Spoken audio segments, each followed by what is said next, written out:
5.2, we're going to be looking at solving linear systems of equations by hand. And there are two techniques. In part A, we're going to focus on the substitution technique. So substitution has a few steps.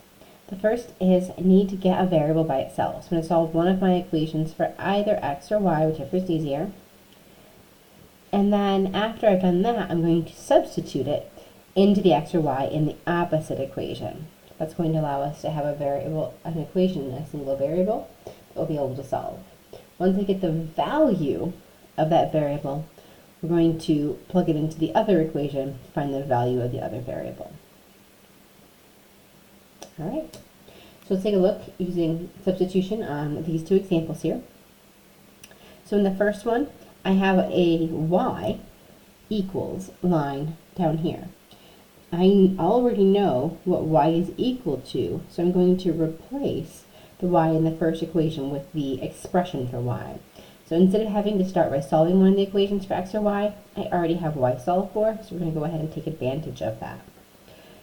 So the first line then becomes negative 3x plus 2 times its y, but from the second equation I know that y is equal to 4x plus 7. Then I finished off with my equals 9. This is all in x, so I can solve for x now. It gives me negative 3x plus, if I distribute, that would be 8x plus 14 equals 9. Combine like terms. Negative 3x plus 8x is 5x plus 14 equals 9. Subtracting our 14 from both sides gives us 5x equals negative 5. And then if I divide both sides by 5, I get the solution x equals negative 1. Okay, so that's one of my answers. Not done yet. But if I go to step 3, I want to substitute the value I know into one of these equations, and I'll be able to find the y value. Now, if I have a statement that already has y equals, that's going to be the most efficient one to plug into. So we know that y is equal to 4 times x, which is now known to be negative 1, plus 7. So it's negative 4 plus 7, therefore it's 3. So I have both variables now. I'm going to state my solution, remembering that my solution is supposed to be an ordered pair. So my solution is the ordered pair negative 1 for x and 3 for y. Always an ordered pair is plus the x, then the y. We have our intersection point. We could verify this graphically by graphing those two equations and guaranteeing that they intersect at the ordered pair negative 1, 3. Let's try the same technique in the next one. Now in the next one I do not have a variable solved for, so I'm going to identify a variable that I can solve for. Usually if a variable has coefficient 1, that's going to be our go-to. And so I have a variable with coefficient 1 right here on the second equation, that y. I'm going to solve for that one. So I'm going to subtract the 2x from both sides. That gives us y equals negative 2x plus 5. Now I can plug that value for y into the y in the other equation. I don't want to use the equation that I started with, or I'll get right back in a circle. I want to use the other equation. So now we have 2y, but I know that y is equal to negative 2x plus 5 equals 8 minus 4x. Let's use the distributive property.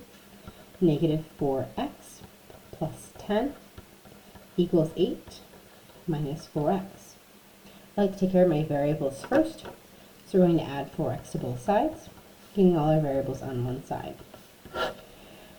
Negative 4x and 4x add to 0, that leaves us with 10, equals 8, negative 4x and 4x add to 0. So I have 10 equals 8. When I add the 4x to both sides, both pairs of 4x eliminated. So unlike the previous one, I was not able to achieve a value for x. This is going to happen anytime that I'm in one of the special cases that we saw from section 5.1.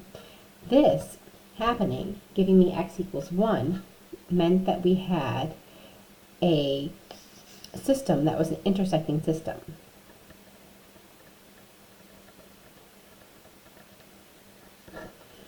This happening, variables eliminating, could mean either the parallel or the identity case, depending on whether or not you have true or false here. This is false, so that means that there is no solution. and that this must be a parallel case. If I was to graph those two equations, I would find that they are parallel to each other.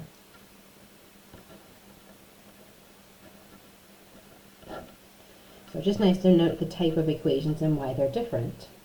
It's easy to see from a graph, they might be parallel, but it's harder to see when you have the equations and they're not written in slope-intercept form.